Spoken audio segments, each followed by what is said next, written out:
Víš, co mě vždycky fascinuje? Když někdo řekne, tohle prostě musí ujíst. Jasně, na papíře tohle zní strašně jednoduše.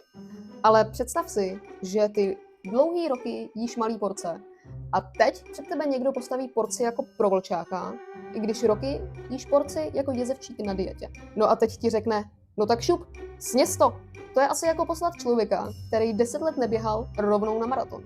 A pak se divit, že po 2 kilometrech founí jako parní lokomotiva. Když je tělo dlouhodobě zvyklý na malý porce, tak velká porce často není jenom psychická výzva, ale bývá taky i dost nepříjemná.